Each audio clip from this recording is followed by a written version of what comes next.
Vamos nos dirigir ao nosso Deus em oração, para então nós iniciarmos nosso tempo aqui diante da palavra do Senhor. Vamos orar, tentar concentrar nossas mentes fora daquele barulho lá fora. Grandioso Deus, mais uma vez, Senhor, nós estamos aqui na Tua presença, com nosso coração alegre, ó Deus, pela Tua graça, que é muito mais do que os nossos pecados. O Senhor nos perdoou todas as nossas iniquidades, porque o sacrifício de Cristo foi suficiente para pagar o preço de cada uma das nossas iniquidades, para pagar a grande dívida que nós tínhamos com o Senhor. Agradecemos pelo Senhor ter providenciado o Teu Filho como um pagamento pelas nossas ofensas, e dessa maneira o Senhor não só nos redimiu dos nossos pecados, mas demonstrou também quão grande é o Teu amor, quão grande é o Teu poder, quão grande é a Tua sabedoria. Agradecemos, Santo Deus, por sermos alvos do Teu amor, das Tuas ações de misericórdia e graça. Muito poderíamos dizer e dizer, tentando expressar a nossa gratidão, a nossa admiração pelo Senhor. Mas também, ó Deus, o Senhor quer que isso seja visto em nossas vidas. Mas nos ajuda que nesta noite nós saiamos daqui com a nossa mente mais ocupada com quem o Senhor é. Que nós possamos sair daqui com a nossa mente um pouco mais encantados com a Tua beleza, com os Teus ornamentos, com a Tua glória, com a Tua majestade, e sairmos com o coração disposto a Te glorificar no sentido mais profundo da palavra, ó Deus, Te amando, Te apreciando, disposto a obedecer a Ti, Te adorando, ó Deus, com o íntimo do nosso ser. Assim eu Te oro, Pai, em nome de Cristo. Amém. Glorifique a Deus sempre e para sempre. Este é o tema do nosso estudo hoje à noite. Glorifique a Deus sempre e para sempre. Glorificar a Deus é a nossa resposta correta, ou uma resposta correta da nossa parte, ao conhecimento que nós temos dEle e da verdade dEle. O que nós sabemos sobre Deus? Talvez essa não seja bem a pergunta, mas o que é que nós podemos conhecer realmente de Deus, as informações verdadeiras que nós podemos ter sobre Deus? E essas informações, ou a essas informações, nós precisamos dar uma resposta a elas. E a resposta que nós devemos dar a essas informações sobre Deus, ou a esse conhecimento de Deus, é a glória a Ele, glorificar a Ele. E Deus, Ele se ira contra aqueles que, diante da revelação do seu conhecimento, Deus que nos faz conhecer acerca dEle, Ele se ira contra aqueles que, diante desse conhecimento, não o glorificam, não dão essa resposta de glorificar. Em Romanos, capítulo 1, diz que a ira de Deus se revela do céu contra os homens que, diante da verdade, que diante da revelação do conhecimento de Deus, não o glorificam como Deus, nem o rendem graças. Esses que desprezam o conhecimento de Deus, diz o livro de Romanos, são indesculpáveis. Romanos 1:21 diz: tais homens são por isso indesculpáveis, porquanto, tendo o conhecimento de Deus, não glorificaram como Deus. O mundo natural, como também nos ensina Romanos, testemunha a favor da existência de um Deus que é poderoso, de um Deus que é eterno. Romanos 1:19 e 20, adaptando um pouco as palavras, diz assim: o que de Deus se pode conhecer é manifesto entre nós, porque Deus nos manifestou, porque os atributos invisíveis de Deus, ou seja, as qualidades invisíveis de Deus, como o seu eterno poder e a sua própria divindade, claramente se percebem desde o início do mundo, por meio das coisas que foram criadas por meio do mundo natural. Diante dessa verdade, então, que salta aos nossos olhos por meio da criação, por meio do mundo natural, essas verdades de que existe um Deus poderoso, existe um Deus que é eterno, diante dessas verdades, nós deveríamos curvar o nosso coração em adoração a Deus, buscando glorificá-lo. Se não fizermos, somos culpados. Por isso, o livro de Romanos, que começa no capítulo 1, acusando aqueles que não glorificam a Deus, porque esses rejeitam e desprezam o conhecimento dele, o livro de Romanos termina de forma indireta, nos convocando a render glória a Deus. Começa acusando os que não glorificam a Deus, desprezando o conhecimento que se tem dele, e termina nos convocando a render glória a Deus. Abra sua Bíblia em Romanos, capítulo 16, versículos 25, 26 e 27. Romanos, capítulo 16, versículos 25, 26 e 27, os últimos versículos da epístola de Paulo aos Romanos. Diz assim a palavra do Senhor: Ora, àquele que é poderoso para vos confirmar, segundo o meu evangelho e a pregação de Jesus Cristo, conforme a revelação do mistério guardado em silêncio nos tempos eternos, e que agora se tornou manifesto e foi dado a conhecer por meio das escrituras proféticas, segundo o mandamento do Deus eterno, para a obediência por fé entre todas as nações, ao Deus único e sábio, seja dada glória por meio de Jesus Cristo, pelos séculos dos séculos. Amém. Esse texto começa dizendo, ora, àquele, e na sua Bíblia aí, esse aquele tem um acento agudo ao contrário, né, que é chamado de crase, que significa para aquele. Para aquele o quê? No versículo 27 vai dizer, para o Deus único e sábio seja dada glória.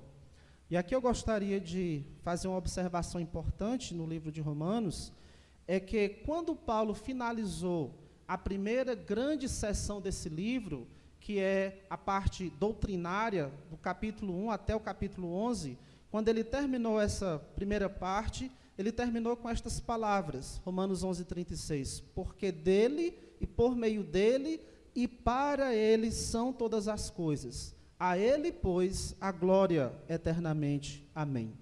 Então, Paulo terminou a parte doutrinária com um convite a glorificar a Deus. Ou aquela parte doutrinária produziu essa reação que seria glorificar a Deus. E agora, terminando a segunda grande parte desse livro, que seria a parte prática, do capítulo 12 até o capítulo 16, ele conclui também nos convidando a glorificar a Deus. A parte doutrinária, chamada de ortodoxia, o ensino correto, a doutrina correta, tem como alvo final a glória de Deus. E a parte prática, chamada de ortopraxia, o viver correto, também tem como alvo final a glória de Deus. Então, aqui no livro de Romanos, nós vamos ver que a doutrina correta, ela modela a nossa vida, a nossa conduta, para que nós cumpramos com o propósito da nossa existência, que é glorificar a Deus. Sem essa primeira parte doutrinária, por isso que Paulo ele dedica um longo tempo desta carta apresentando doutrina, porque ele sabe que o viver correto é fruto de uma doutrina correta. E ambas têm esse objetivo final, a glória de Deus. Então, essa doutrina correta, ela vai modelando o nosso viver, a nossa conduta, para que nós possamos, enfim, cumprir com o propósito da nossa existência, que é glorificar a Deus para sempre. Então, Romanos 11:36, concluindo a parte doutrinária, porque dele e por meio dele, e para ele são todas as coisas, a ele, pois, a glória eternamente. Romanos 11:16 e 27, concluindo a parte prática, ao Deus único e sábio seja dada glória pelos séculos dos séculos. Amém. Palavras semelhantes. Deus deve ser glorificado sempre e para sempre. 1 Pedro, capítulo 4, versículo 11 diz, para que em todas as coisas seja Deus glorificado. 1 Coríntios 10:31, quer comais, quer bebais, ou façais outra coisa qualquer, fazei tudo para a glória de Deus. O puritano Thomas Watson disse o seguinte, A glória de Deus é o fio de prata que deve estar presente em todas as nossas ações. A glória de Deus deve ser o fio de prata que deve estar presente em todas as nossas ações. Irmãos, a glória de Deus, grave isso na sua mente, a glória de Deus é o alvo final, é a finalidade, é a maior razão da nossa existência. Por que você existe? Afinal, por que nós existimos? O homem, durante a história, perseguiu muito essa pergunta e ainda não encontrou a resposta de modo geral. Por que nós existimos? A razão da nossa existência é a glória de Deus. Tudo existe, todas as coisas existem com essa finalidade, a glória de Deus. Colossenses capítulo 1, versículo 16 diz: pois nele, e aqui é falando de Cristo, foram criadas todas as coisas, nos céus e na terra, as visíveis e as invisíveis, sejam tronos, sejam soberanias, poderes ou autoridades, todas as coisas foram criadas por ele e para ele. E quando diz e para ele, a ideia é que foi criado para a glória dele. A glória de Deus é a finalidade maior da nossa existência. Na verdade, a glória de Deus é uma razão mais importante, ou melhor dizendo, é mais importante do que a nossa própria existência. Mais importante do que eu existir, é a razão para que eu existo, a glória de Deus. A nossa existência, ela encontra significado, ela encontra importância quando nós direcionamos a nossa vida para este alvo, que é glorificar a Deus. Você que está aqui hoje à noite, ainda não pode dizer, eu sou um crente em Cristo, eu sou um servo de Deus. Pense bem nessas palavras que você está ouvindo. A sua vida só vai encontrar significado, só vai encontrar importância quando você alinhar a sua vida para este propósito, que é a glória de Deus. Aqueles que vivem fora desse propósito, aqueles que ainda não têm esse objetivo na sua vida, está, na verdade, tornando a sua vida vazia, inútil, sem uma razão por qual se levantar pela manhã. Essas pessoas, não importa o quanto elas acumulem bens, riquezas, o como elas são conhecidas ou benquistas pelas pessoas, se não é esse o alvo da vida delas, a glória de Deus, elas vão sempre se sentir vazias, mesmo que com muitas conquistas, vão sempre se sentir vazias. Essa necessidade, e nós temos essa necessidade de dar significado à nossa existência, só é preenchida quando direcionamos a nossa vida na busca pela glória de Deus. Enquanto não acertarmos com este alvo, enquanto isso não acontecer, você está perdido, sem rumo, infeliz, faz isso e faz aquilo, conquista isso e conquista aquilo, mas sempre frustrado, sem ter a verdadeira felicidade. Tudo que você faz, tudo que você conquista, tudo que você é, não pode te satisfazer, não lhe satisfaz, não traz felicidade real, se a sua motivação não for a glória de Deus. Nós só encontramos satisfação, verdadeira felicidade na nossa vida, quando primeiro buscamos a glória de Deus. Glorifique a Deus, sempre e para sempre.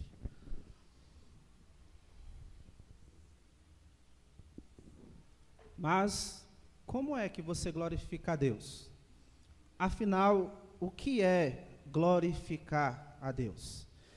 De novo, citando aqui o puritano Thomas Watson, ele nos ensina que glorificar a Deus consiste em 4 atitudes. Primeira, apreciação, ou seja, colocar Deus no lugar mais elevado em nossos pensamentos e honrá-lo, venerá-lo. A ideia de sermos admiradores de Deus, de estarmos encantados com Deus. Que Deus, para nós, Ele é o máximo. E Ele é, mesmo que nós não consideremos assim. E que ninguém se compara a Ele.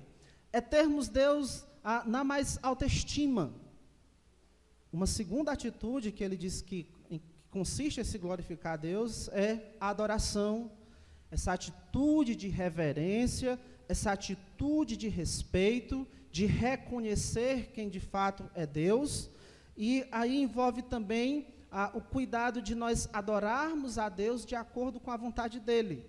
Ou seja, não somos nós que definimos como Deus deve ser adorado por nós. É Deus que define isso. Então, a verdadeira adoração acontece à maneira de Deus e nos termos dEle.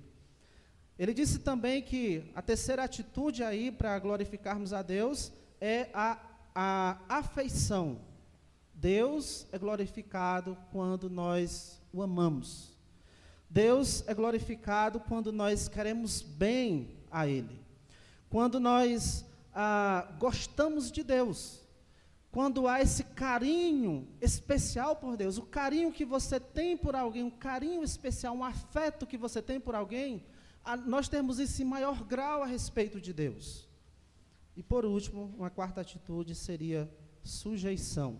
Apreciação, adoração, afeição e sujeição, que acontece quando nós nos dedicamos a Deus e estamos prontos a servi-lo naquilo que Ele quer. Então, é por meio da apreciação, é por meio da adoração, é por meio da afeição e da sujeição que nós, de fato, glorificamos a Deus. Apreciar Deus, adorá-lo, é querer bem a Ele, se submeter a Ele, esta é a resposta correta que nós damos diante do conhecimento de Deus. Essa é a razão da nossa existência. Existimos para quê? Para nós apreciarmos Deus, estarmos encantados, empolgados com Ele, para nós o adorarmos, dar a Ele aquilo que Ele diz que quer receber de nós, para nós amarmos a Ele, querermos bem, gostar dEle. Existimos para nos submetermos a Deus, com prazer. Essa é a razão da nossa existência. Glorificar Deus sempre e para sempre. Mas me deixa ainda lançar uma outra pergunta. Por que devemos glorificar Deus? Sabemos o que é glorificar, mas por que devemos glorificar? Em cima desse nosso texto aí, versículo 25 a 27, em algumas Bíblias, tem aí esse título, a doxologia. Essa palavra aí vem da palavra grega para glória. Lá no versículo 27 diz, ao Deus único e sábio seja dada a glória. A palavra no grego é doxa, e é por isso que tem aí na sua Bíblia essa palavra que você não conhece, não está muito familiarizado, que é a doxologia, que tem a ver com uma expressão de louvor. A glória, ou a doxa, é a honra que é o resultado de uma boa opinião que você tem. No Antigo Testamento, essa palavra glória, ela descrevia beleza, descrevia ornamento. E em referência a Deus, era usada para falar enfatizar a sua dignidade, enfatizar o seu renome, a beleza inerente de Deus.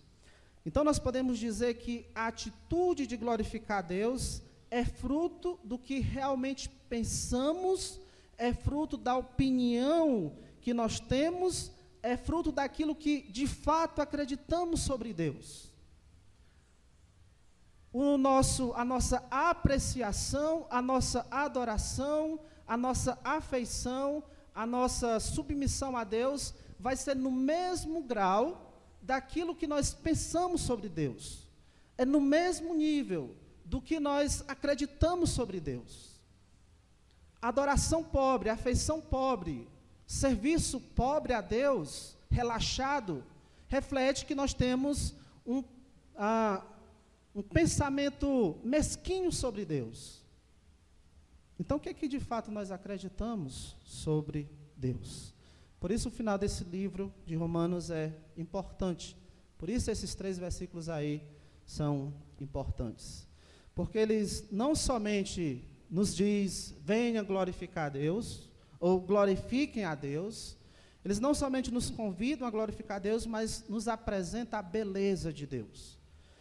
Romanos termina nos apresentando alguns, não todos, alguns dos ornamentos de Deus, para nos ajudar a formar uma boa opinião sobre Deus, nos ajudar a formar o pensamento correto que nós deveríamos ter sobre o nosso Deus. Então, nesse texto hoje, eu quero destacar 4 razões para que você glorifique a Deus sempre e para sempre.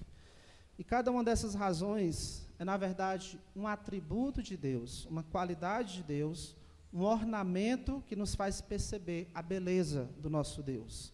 São ornamentos para você poder apreciar, adorar, querer bem a Deus e estar pronto a obedecê-lo. Primeira razão, o primeiro ornamento é que Deus é poderoso. Versículo 25. Ora, àquele que é poderoso. E ao dizer aqui que Deus é poderoso, Paulo está enfatizando a capacidade que Deus tem para fazer algo. E ao longo desse livro aqui, Paulo ele fez referência, algumas vezes, a essa qualidade de Deus. Lá no capítulo 1, versículo 20, ele disse, os atributos invisíveis de Deus, e cita como exemplo, assim o seu eterno poder. Lá no capítulo 4, versículo 21, nos mostra que Abraão cria que Deus é poderoso para cumprir o que prometera. Mas, primeiramente, nós temos o principal desse livro, lá em Romanos 1 e 16, um versículo que vocês talvez saibam, que diz, pois não me envergonho do Evangelho, que é o poder de Deus para a salvação de todo aquele que crê. Que Deus é poderoso, isso é visto na criação, no mundo natural, que Deus é poderoso, isso é visto em Ele cumprir as suas promessas, mas aqui Paulo ele quer destacar que Deus é tão poderoso que Ele é capaz de salvar. Ele não só tem poder para criar as coisas naturais, Ele não só tem poder para cumprir aquilo que Ele prometeu, mas Ele também tem poder para nos salvar. A mensagem de salvação, o Evangelho, é essa expressão do poder de Deus.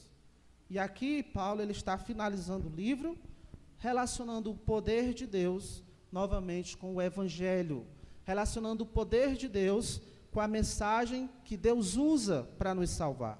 Ora, àquele que é poderoso para vos confirmar, segundo o meu Evangelho e a pregação de Jesus Cristo.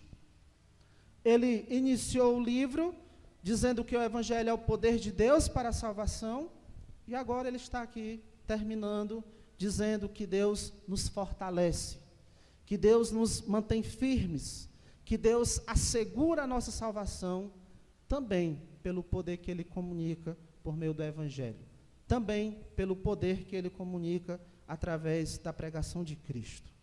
Deus é poderoso, não somente para nos salvar, mas para nos confirmar, para nos manter salvos para sempre.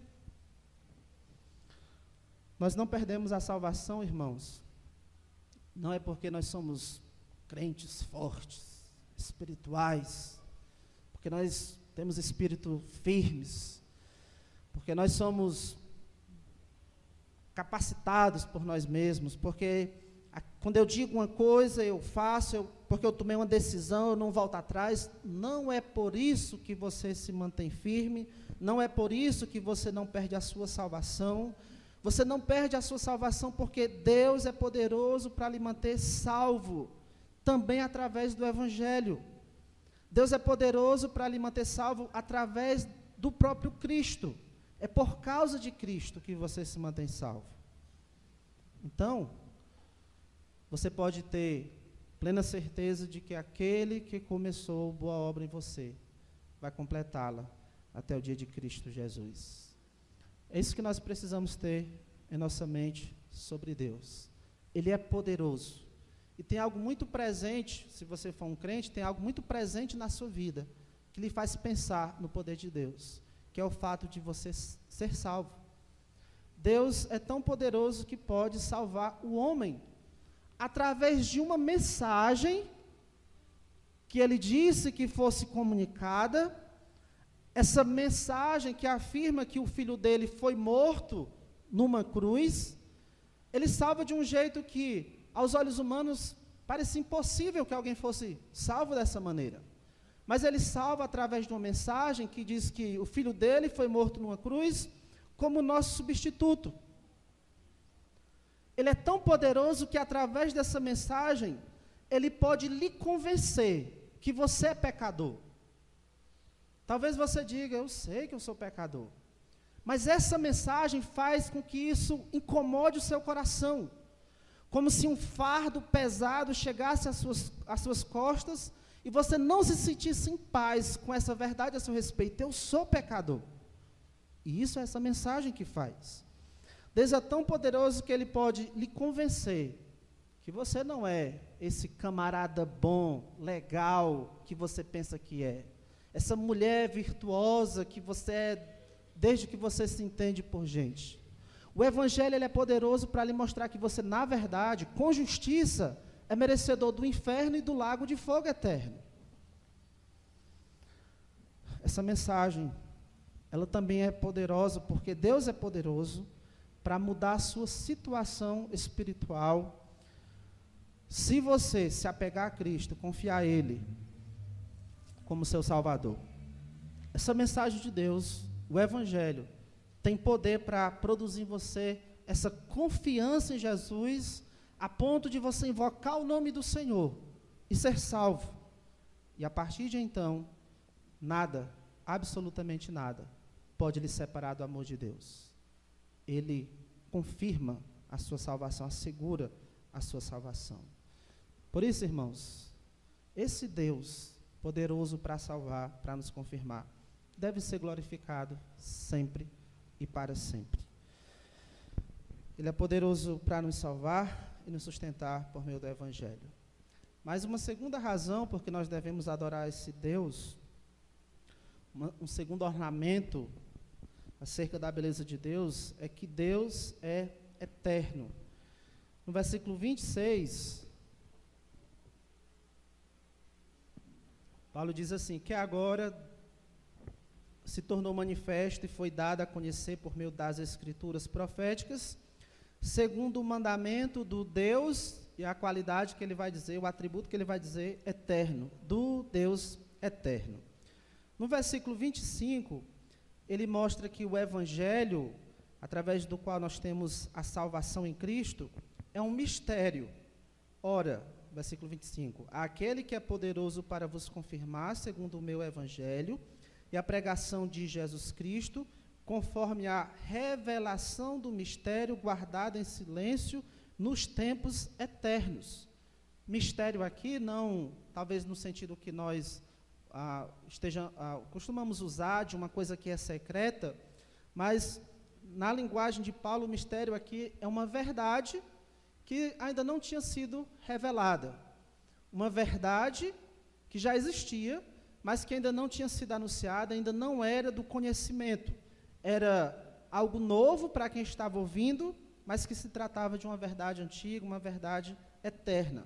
E aqui ele está falando dessa verdade eterna, ainda não revelada, que estava sendo comunicada agora, o Evangelho, a pregação de Cristo, a salvação pela fé no Senhor Jesus Cristo.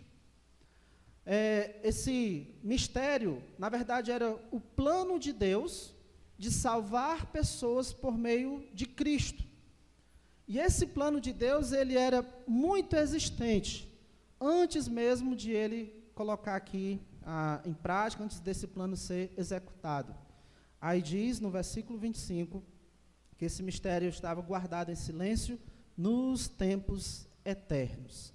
Já era uma verdade, mas estava guardado em silêncio nos tempos eternos. O que são esses tempos eternos? Interessante que está no plural, tempos eternos, para enfatizar uma referência a um longo tempo, a muitas eras, em que não existia mais ninguém, apenas Deus. E este Deus, nesse longo tempo, há muitas eras, ele planejou a salvação antes mesmo de criar aqueles que seriam salvos. Deus planejou a salvação antes mesmo de criar aqueles que seriam salvos.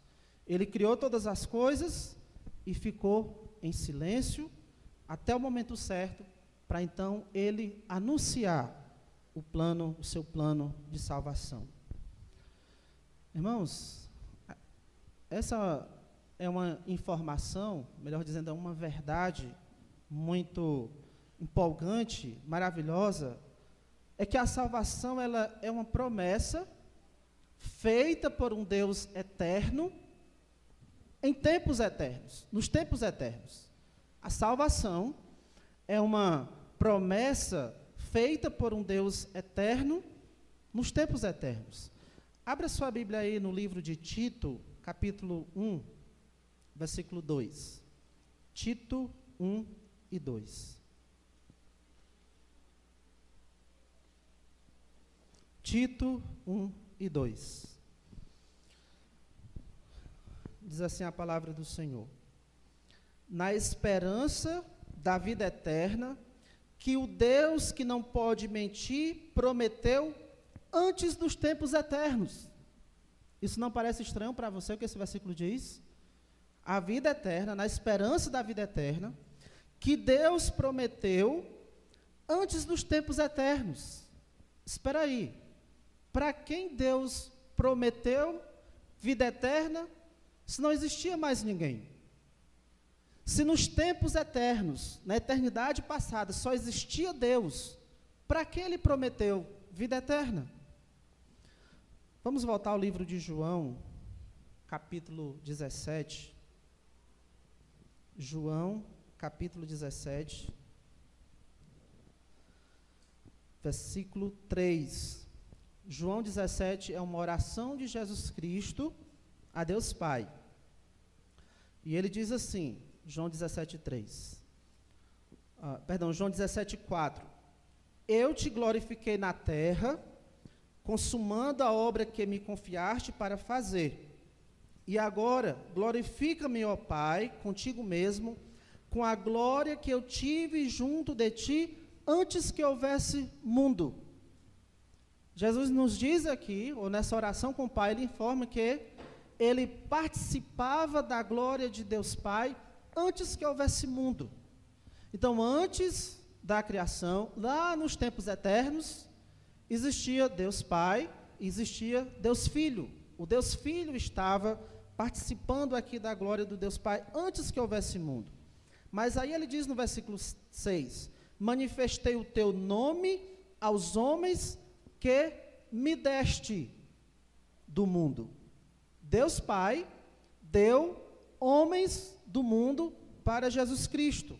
Ele diz, eram teus, tu nos confiaste, tu os deste a mim, e eles têm guardado a tua palavra. Versículo 9. É por eles que eu rogo, não rogo pelo mundo, mas por aqueles que me deste. Deus Pai deu homens ao Filho, e ele diz, porque são teus. Versículo 24. Pai, a minha vontade é que onde eu estou estejam também comigo os que me deste, para que vejam a minha glória que me conferiste, porque me amaste antes da fundação do mundo. Por que Deus Pai dá pessoas ao Deus Filho, Jesus Cristo? Porque nos tempos eternos, quando existia apenas Deus, em três pessoas, Deus Pai, Deus Filho e Deus Espírito Santo, esta pessoa, o Pai, prometeu dar a outra pessoa, o Filho, como demonstração do seu amor, pessoas salvas. A salvação foi prometida lá no passado, na eternidade passada, pelo Pai ao Filho. O Pai prometeu que salvaria pessoas e que daria essas pessoas de presente para o Filho. Pessoas redimidas. Por isso é que o plano da salvação começa, na verdade, a ser executado antes de Deus criar qualquer coisa. Porque Deus ele fez a promessa ao Filho, e logo depois que ele prometeu ao Filho, ele escolheu quais das pessoas que ele iria criar, quais delas ele iria dar ao Filho.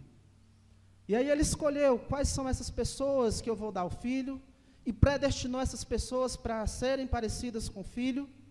Romanos 8:29 diz: porquanto aos que de antemão conheceu, também os predestinou para serem conformes à imagem de seu filho, a fim de que ele seja o primogênito entre muitos irmãos. São essas pessoas dadas ao filho que são salvas e sustentadas pelo poder de Deus. E porque Deus é eterno, Ele não só iniciou a salvação na eternidade, planejando, prometendo, escolhendo, mas Ele vai preservar a salvação dessas pessoas para sempre, glorificando essas pessoas por toda a eternidade. E Ele vai fazer isso para sempre, porque essas pessoas são, na verdade, um presente do amor de Deus Pai para o Deus Filho. E Deus Pai sempre vai amar o Filho. Ele não vai deixar que o Filho perca nenhuma dessas que constitui o seu presente. E nem o Filho vai perder nenhum daqueles que Deus o presenteou com uma demonstração do seu amor. João 6,39, Jesus disse: e a vontade de quem me enviou é esta, de que nenhum eu perca de todos os que me deu. Nenhum eu perca de todos os que me deu. A salvação, ela está segura, não há possibilidade de falhas, porque foi planejada e executada por um Deus que é eterno. Você que confia realmente em Jesus como seu Salvador, você é uma promessa de Deus Pai para Deus Filho. Deus é digno ou não de ser adorado por você por isso? Deus é digno ou não de que você glorifique a Ele por isso? Você que confia em Cristo como seu Salvador, você é, na verdade, uma promessa de Deus Pai para o Deus Filho. Deus Pai um dia disse que daria você de presente para o Filho. E Ele o fez. Você foi escolhido para glorificar a Deus, sempre e para sempre. Começando por confiar em Cristo como seu Salvador. Deixe-me lhe apresentar mais um elemento da beleza de Deus, aqui em Romanos capítulo 16, versículo 27, que começa dizendo: ao Deus único seja dada glória. Ao Deus único. Isso aí é uma outra razão para nós adorarmos a Deus, glorificarmos a Deus, que Deus é único. É mais um ornamento da beleza de Deus, que Ele é único. Os teólogos chamam essa verdade aqui de a unidade de Deus, ou a unicidade de Deus. O significado básico é: só existe um Deus. Só existe um Deus. E aqui em Romanos é só uma das muitas vezes que a Bíblia afirma essa verdade sobre Deus. Um texto já bem clássico sobre a unidade de Deus, Deuteronômio 6, 4-5. Lá Moisés convoca o povo de Israel dizendo: amarás, pois, o Senhor teu Deus de todo o teu coração, de toda a tua alma e de toda a tua força. Mas antes de ele dizer essas palavras, pessoal, amem a Deus de todo o coração, de toda a alma, com todas as suas forças. Ele diz antes o porquê. O Senhor nosso Deus é o único Senhor. Apenas um.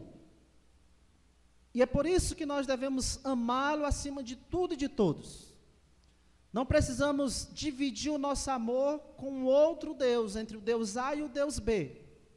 Só existe um Deus. E vocês devem amá-lo acima de todos e de todos. Esse Deus apresentado nas Escrituras é o único Deus que de fato existe. Infelizmente, religiões têm surgido com a ideia de vários deuses, de que existe mais de um Deus, mas a verdade é que existe apenas um único Deus. E essa é uma verdade de suma importância sobre o Deus que nós conhecemos como único Deus. A ideia de um único Deus, que é tão pregada aqui no Novo Testamento, era muito contrária à cultura grega, à cultura romana, onde o cristianismo estava nascendo. Por exemplo, a cultura grega defendia o politeísmo, a crença em muitos deuses e até a adoração a muitos deuses. E a cultura grega era que dominava o campo da filosofia, o ambiente filosófico da época. A cultura romana também defendia a ideia do politeísmo, a adoração e a existência de muitos deuses, e era essa cultura que dominava o ambiente político. E é nesse ambiente politeísta, onde havia uma grande influência da cultura grega, que havia a presença firme da cultura romana, era nesse ambiente que lá estavam os crentes com a mensagem de que só existe um Deus, só existe um Deus. Tiago 2,19, crês tu que Deus é um só? Fazes bem, até os demônios creem e tremem. E qualquer outra coisa que se levante no nosso coração, assumindo o lugar de Deus, ocupando o lugar de Deus, isso pode ser chamado de Deus falso. Porque não é Deus de fato. São falsos porque não são reais, não existem. Paulo, lá em 1 Coríntios, busca argumentar sobre isso. Esses deuses que eles adoram não são deuses de fato. Existe um só Deus. Eles estão adorando esses ídolos aí, mas estão adorando aos demônios, porque só existe, na verdade, um Deus. E porque esses deuses são falsos, não merece o nosso apreço, não merece a nossa adoração, não merece a nossa afeição, e nem merece a nossa sujeição. Apenas um Deus que de fato é Deus. Uma das perguntas do Catecismo de Westminster, muito conhecido, há mais de um Deus? A resposta é não, há um só Deus, vivo e verdadeiro. A importância disso, irmãos, no livro de Romanos, é mostrar que esse único Deus salva os judeus, e esse único Deus salva também os gentios. Abra sua Bíblia em Romanos 3, versículos 29 e 30. Romanos 3, versículos 29 e 30. Ele diz assim: é porventura Deus somente dos judeus? Não é também dos gentios? Sim, também dos gentios. Ou seja, esse único Deus é o mesmo para os judeus e é o mesmo para os gentios. Os judeus não poderiam cair na ideia de que nós não podemos oferecer nosso Deus para mais ninguém. Não. Era o mesmo Deus deles, era o mesmo Deus que deveria ser apresentado aos gentios. Versículo 30, visto que Deus é um só, o qual justificará por fé o circunciso e mediante a fé também o incircunciso.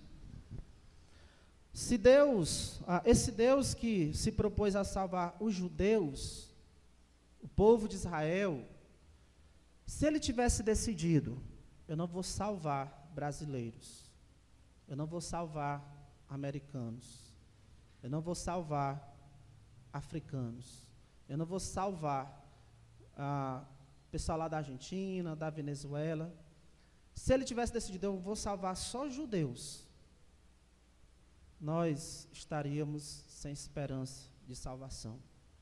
Nós estaríamos sem esperança alguma. Estaríamos para sempre perdidos. Por quê? Porque não existe um outro Deus que poderia dizer, quer dizer que você, Deus de Israel, não vai salvar lá ninguém do Brasil, né? Então deixe por minha conta que eu vou. Não. Só existe Ele. E se Ele decidisse que não iria nos salvar, não haveria mais ninguém, nenhum outro Deus que iria se levantar em nosso favor, porque simplesmente não existe. Estaremos fadados ao fracasso eterno, perdidos. Mas graças a esse Deus de Israel, que o plano eterno dele era começar por Israel, para de lá alcançar as outras nações, incluindo a nosso Brasil. O plano dele desde sempre foi salvar todos, abençoar, a partir de Abraão, a todas as famílias, a todas as nações. E por isso, a salvação chega a nós também. Por isso, Jesus ordenou aos seus discípulos: ide, portanto, fazer discípulos de todas as nações. Romanos 10:18 diz: por toda a terra se faz ouvir a sua voz, e até os confins do mundo as suas palavras. E aqui em Romanos 16:26, termina dizendo: para a obediência por fé entre todas as nações. Esse mistério, esse evangelho, a salvação através de Cristo, que Deus ordenou que se pregasse, isso é para ser pregado entre todas as nações. Porque só existe esse Deus, um único Deus, e Ele quer salvar pessoas de todas as nações.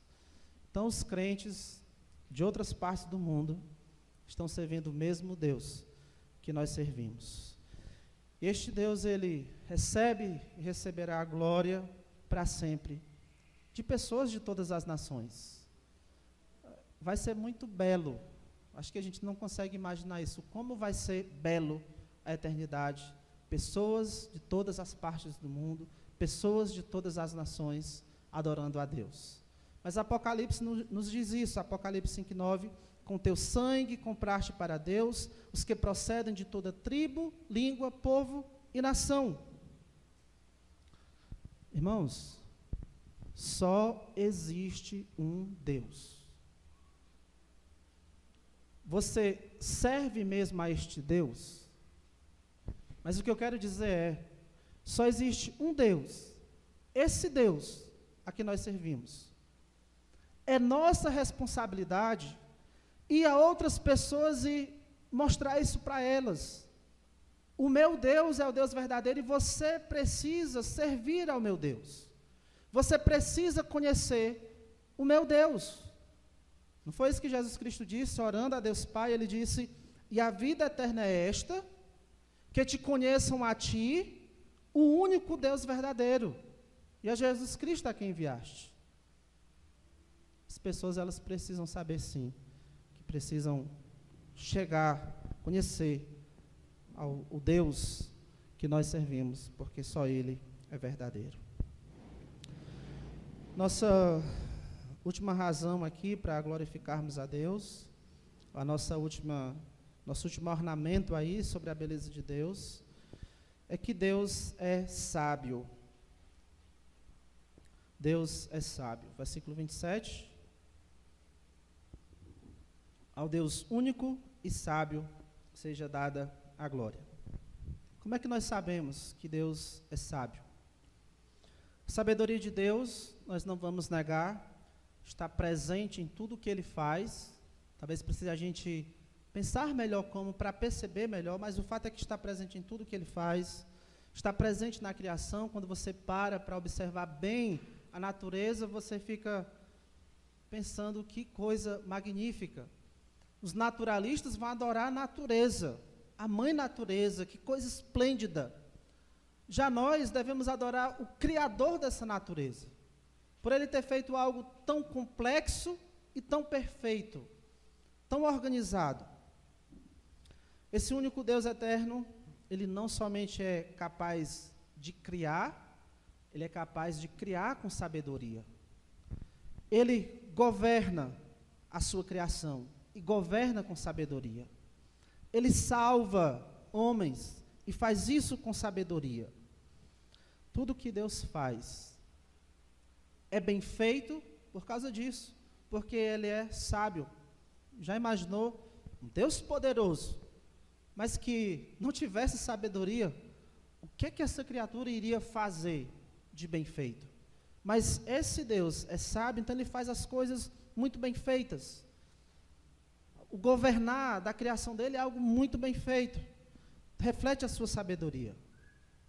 Mas a sabedoria de Deus, ela é ainda mais evidente, ela é mostrada de uma forma ainda mais grandiosa, sabem que? Na salvação de pecadores. A sabedoria de Deus é vista de forma ainda mais grandiosa na salvação de pecadores. O procedimento de Deus para salvar foi, primeiro Ele prometeu ao Filho, que salvaria pessoas para Ele. Depois ele escolheu e predestinou que essas pessoas seriam salvas. Mas ele não só chegou e levou essas pessoas. Ele determinou que essas pessoas seriam salvas por um meio. Que algo precisaria acontecer para que essas pessoas fossem dadas ao Filho. Que essas pessoas fossem resgatadas do seu pecado. E esse resgate não acontece porque as pessoas se esforçam muito, porque elas são zelosas, porque elas são bem religiosas, porque elas fazem isto e deixam de fazer aquilo, e aí então Deus diz, muito bem, agora você ganhou a sua salvação. Ele determinou que não seria pelos nossos esforços, por nossas obras, que não seria por merecermos, ele determinou que seria pela fé, uma fé que ele mesmo produz. Ele determinou que seria por confiarmos no seu Filho, assumirmos uma atitude de, eu dependo só de Cristo para me salvar. Confio nele como meu Salvador. Agora, como é que essas pessoas chegariam a esse ponto de dizer, eu confio em Cristo como meu Salvador? Como é que elas chegariam a esse ponto? Deus ordenou que o Evangelho, essa mensagem que está revelada nas Escrituras proféticas, por isso que diz no versículo 26, e que agora se tornou manifesto e foi dado a conhecer por meio das Escrituras proféticas, Deus ordenou que o Evangelho, contido aí na sua palavra, fosse pregado, anunciado. Ele determinou que aquele que já foi alcançado pelo Evangelho se dispusesse e fosse levar o Evangelho. Chegasse ao seu parente e falasse de Cristo. Chegasse ao seu colega de trabalho e falasse de Cristo. Chegasse ao seu patrão e falasse de Cristo. Chegasse ao seu empregado e falasse de Cristo. Ele determinou que crentes pegassem sua Bíblia e testemunhassem essa Bíblia para outras pessoas. E através desse processo é que Deus desperta essa confiança no coração de um pecador, a ponto de ele dizer, eu confio em Cristo como meu Salvador. E aí Deus, depois que essa pessoa confia em Cristo, Ele é poderoso para confirmar essa pessoa até o fim, guardar essa pessoa por meio da pregação de Jesus Cristo. A sabedoria de Deus é vista com maior destaque, principalmente na salvação, e aqui eu estive só tocando em alguns pontos. Haveria muitas coisas para avaliar acerca da salvação, para a gente ver a grande sabedoria de Deus. No capítulo 11, capítulos 9, 10 e 11, Paulo, ele mostra a soberania de Deus na salvação dos judeus e na salvação dos gentios. E ele conclui com estas palavras, ó profundidade da riqueza, tanto da sabedoria como do conhecimento de Deus. Abra sua Bíblia aí, capítulo 11, Romanos 11. A partir do versículo 25 do capítulo 11, Paulo ele vem tratando disso aí, mostrando que Deus está salvando os gentios, mas que Deus também tem planos de trabalhar ainda com a nação de Israel.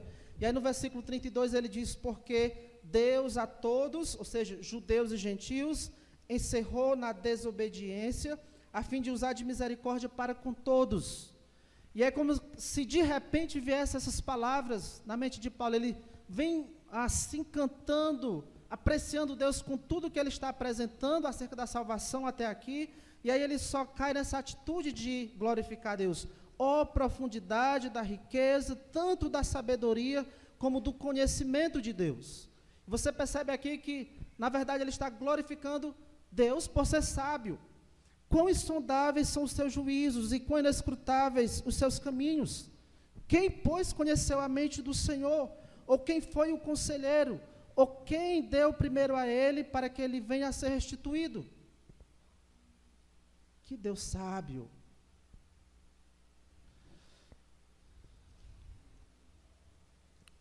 Deixe-me mostrar aqui um pouco mais sobre a sabedoria de Deus na salvação. 1 Coríntios, capítulo 1. Diz assim, 1 Coríntios, capítulo 1, versículo 21. Visto como, na sabedoria de Deus, o mundo não o conheceu por sua própria sabedoria, aprove a Deus, agradou a Deus salvar os que creem pela loucura da pregação. Não é que a pregação é uma coisa louca. Da parte de Deus é uma coisa sábia. Mas aos olhos do mundo, que coisa louca é essa aí? Deus vai salvar, o Deus Todo-Poderoso vai salvar por meio de uma mensagem de que o filho dele foi crucificado. Principalmente na cultura aqui dos gregos, lá dos coríntios, que loucura, que besteira. Não para Deus. No versículo 24 diz, versículo 23, mas nós pregamos a Cristo crucificado, escândalo para os judeus, loucura para os gentios, mas para os que foram chamados, tanto judeus como gregos, pregamos a Cristo poder de Deus e sabedoria de Deus. O plano de Cristo ser crucificado por causa dos nossos pecados veio da sabedoria de Deus. E a sabedoria de Deus aqui está também nisso, em que no final, essa maneira que Deus determinou de salvar o homem, vai render em glória a Ele. Por isso no versículo 29 aqui, de 1 Coríntios 1, ele diz a fim de que ninguém se vanglorie na presença de Deus. O homem quer tanto mérito, ele quer poder chegar no céu e dizer, eu fiz por merecer. Mas Deus diz, não, eu é que vou ser glorificado, por isso que não é por nossos méritos, não de obras para que ninguém se glorie. Mas deixe-me estender um pouco mais aqui sobre essa questão da sabedoria de Deus. Só escute. Efésios 3:10 diz assim. Eu quero mostrar como a sabedoria de Deus é vista de uma forma mais grandiosa na salvação. Efésios 3:10 diz assim, na versão NVI. A intenção dessa graça era que agora, mediante a igreja, o que é a igreja? O grupo de pessoas salvas, os salvos pela fé em Cristo. A intenção dessa graça era que agora, mediante a igreja, por meio da igreja, a multiforme sabedoria de Deus, você sabe o que é um dado, né? Um dado tem 6 lados. A ideia de multiforme aqui é de muitos lados. Existe muitos lados, muitas facetas, muitas faces. A sabedoria de Deus, ela tem diversas faces, diversos lados, como se fosse um dado com infinitos lados. Você pode aplicar dado nessa questão, mas como se fosse um dado com inúmeros lados. Pois bem, a multiforme sabedoria de Deus, essa sabedoria que tem muitos lados, se torne conhecida, ou seja, se torne conhecida por meio da igreja dos poderes e autoridades celestiais. O que é isso? Os poderes e autoridades celestiais, ou seja, os anjos bons e os anjos maus, os anjos servos de Deus e os demônios, eles estão aprendendo o quanto Deus é sábio, ao ver Deus agindo por meio da igreja, ou ao ver Deus salvando pessoas. 1 Pedro capítulo 2, capítulo 1, se você não encontrou ainda, só escute.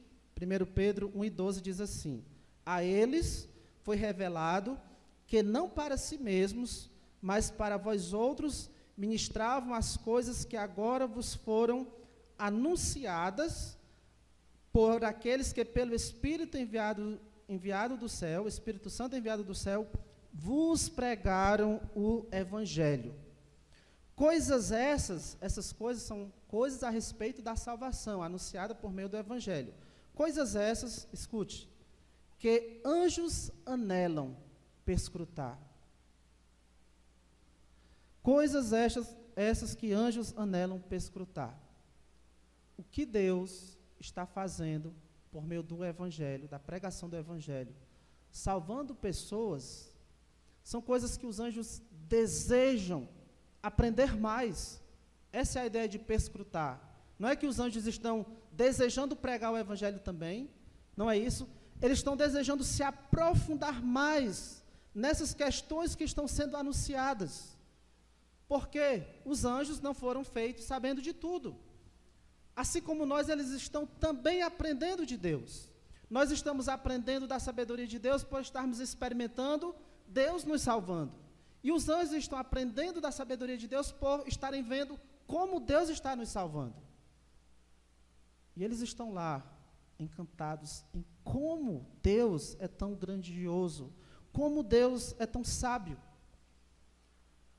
O que acontece no céu quando um pecador se arrepende? Lucas 15:7 diz: haverá maior júbilo no céu por um pecador que se arrepende. Lucas 15:10, há júbilo diante dos anjos de Deus por um pecador que se arrepende. Deus se regozija, se alegra por um pecador que se arrepende. E essa alegria é compartilhada, é celebrada também pelos anjos de Deus, porque eles estão aprendendo mais do Deus dele. Nós não glorificamos a Deus à medida que nós o conhecemos mais. Os anjos intensificam a glória a Deus à medida que eles estão aprendendo mais de Deus. E isso acontece cada vez que eles veem um pecador se arrepender. Quando eles veem Deus se alegrando por um pecador que se arrepende. São eles, os anjos, que vão adorar Jesus Cristo dizendo: compraste para Deus os que procedem de toda tribo, língua, povo e nação. E eles vão dizer: e para o nosso Deus os constituíste reino e sacerdotes. Os anjos glorificando a Deus por causa da nossa salvação. Porque eles ficam admirados com o Deus deles. Eles adoram a Deus por ver tudo que Deus está fazendo em nosso favor, nós pecadores que não merecemos graça nenhuma. Eles passam a querer bem ainda mais, amar ainda mais esse Deus, ao ver o quanto Deus está sendo gracioso e misericordioso conosco, ao ver o quanto Deus é sábio na maneira em que decidiu para nos salvar. Assim como os serafins, dito lá em Isaías 6, Isaías viu os serafins na presença de Deus, dizendo um para os outros: santo, santo, santo é o Senhor dos exércitos. Eles estavam dizendo isso uns para os outros: santo, santo, santo é o Senhor dos exércitos. Eu imagino que quando um pecador se arrepende, os anjos dizem uns para os outros: você viu como é sábio o nosso Deus? Você viu como é sábio o nosso Deus? A multiforme sabedoria de Deus sendo conhecida pelos anjos, quando Deus salva pecadores. Deus nos salva através de Cristo, porque Ele também é muito sábio e deve ser glorificado por isso. Glorifique a Deus sempre e para sempre, porque Ele é poderoso, porque Ele é eterno, porque Ele é único e porque Ele é sábio. E só para nós terminarmos, mais uma coisinha. Não é possível você glorificar a Deus sem Cristo na sua vida. Não é possível você apreciar Deus. Não é possível você adorar de verdade a Deus. Você não vai sentir aquele encanto com Deus, aquele amor por Deus. Você não vai querer bem mais e mais a Deus, amar Ele mais. Você não vai gostar mais e mais de Deus, se Cristo não estiver na sua vida. E você não vai ter disposição para servir a Deus por amor a Ele, se Cristo não estiver na sua vida.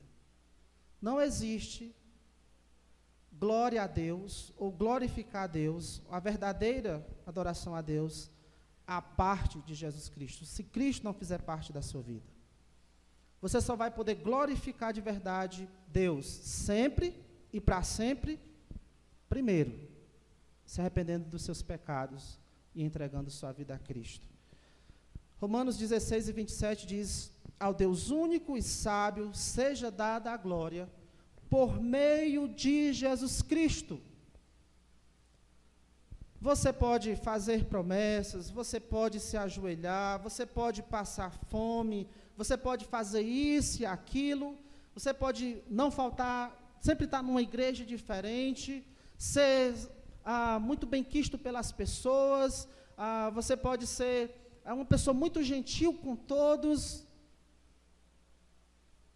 mas você não vai glorificar a Deus, e nada que você faz é aceito por Deus, se não for por intermédio de Jesus Cristo. Ao Deus único e sábio seja dada a glória, por meio de Jesus Cristo, pelos séculos dos séculos. Amém. Sim, se você se arrepender, se você confiar em Cristo como seu Salvador, para sempre, pelos séculos dos séculos, aí você vai apreciar Deus. E vai ser bom. Você vai ver como vai ser bom. Adorar a Deus do jeito que Ele diz que é para ser. E isso vai ser muito bom. Você vai, isso aqui é que deve ser o gostoso. Você vai amar Deus, e aí quando você vê mais coisa, parece que eu estou gostando ainda mais de Deus. E aí passou séculos e séculos, eu estou querendo ainda mais bem a Deus. E passa mais séculos e séculos, e eu estou gostando ainda um pouco mais de Deus. E com muito prazer, você vai viver em submissão a Ele. E pessoal, isso serve para crentes e para você que não é crente. Essa é a maior felicidade que os homens e os anjos podem ter. Glorificar a Deus sempre e para sempre. Oremos. Nosso grandioso Deus, ó Deus, nos ajuda, Senhor, a melhorar o que nós sabemos sobre Ti, para que tenha da nossa parte uma resposta correta ao Senhor, que o glorificar a Ti, ó Deus, seja de um modo do qual o Senhor de fato é digno. Nos ajuda, Pai, desperta cada um de nós aqui que somos crentes, que confessamos fé em Ti, a buscarmos em Tua palavra Te conhecer melhor, a pararmos para meditar na nossa salvação, a buscarmos ver como o Senhor tem trabalhado na vida uns dos outros, para que a gente fique mais admirado, Senhor, com quem o Senhor é, com o que o Senhor faz, com o Teu poder, com a Tua sabedoria. Ó Deus, nos transforma para que nós possamos Te glorificar melhor. Em nome de Cristo. Amém.